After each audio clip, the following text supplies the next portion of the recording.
ধুবুৰী জিলাৰ তামাৰহাটত অবিভক্ত গোৱালপাৰা জিলা আক্ৰাচুৰ সংবাদমেল ৰাজ্য তথা কেন্দ্ৰীয় চৰকাৰে ৬ জনগোষ্ঠীৰ জনজাতিকৰণৰ ক্ষেত্ৰত কৰি অহা প্ৰতাৰণাৰ বিৰুদ্ধে এই সংবাদমেল উল্লেখযোগ্য যে সংগঠনটোৱে গাঁৱে গাঁৱে ঘৰে ঘৰে গৈ বিজেপিৰ বিপক্ষে ভোট প্ৰদানৰ বাবে চলাব অভিযান মাৰ্চ মাহত কোকৰাঝাৰলৈ আহিব প্ৰধানমন্ত্ৰী নৰেন্দ্ৰ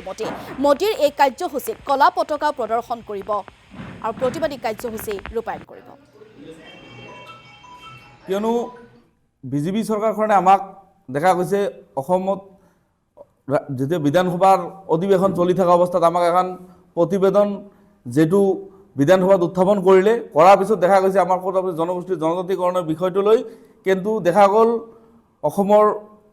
চৰকাৰখনে আমাক ইতিমধ্যে ঠগিলে কাৰণ কিয়নো এখন দিল্লীলৈ প্ৰেৰণ নকৰিলে নকৰাৰ ফলত আমি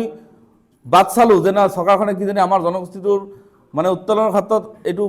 যেটো পদক্ষেপ লৈছে হয়তো এতে পঠাব দিল্লীত বা জনজাতিকৰণ আমি নিৰ্বাচনৰ আগতে পাম এইটো সময়ত দেখা গৈছে কিন্তু এতিয়া ইতিমধ্যে নিৰ্বাচন ঘোষণা হ'বলৈ খুব কম সময় আছে এতিয়ালৈকে কিন্তু আমাৰ যেটো জনগোষ্ঠীৰ জনজাতিকৰণৰ দাবীৰ যিখিনি মানে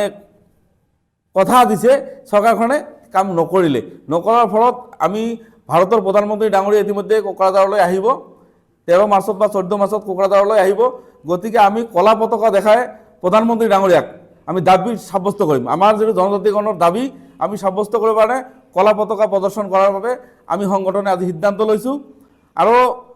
13-14 তাৰিখৰ হয়তো আমি বন্ধ ঘোষণাও কৰিম ইতিমধ্যে বিভিন্ন সংগঠনে আমাৰ লগত কথা পাতি আছে ইতিমধ্যে আনাটা আক্ৰাচু গোটে কথা পাতিছে সন্মিলনীয় কথা পাতি আছে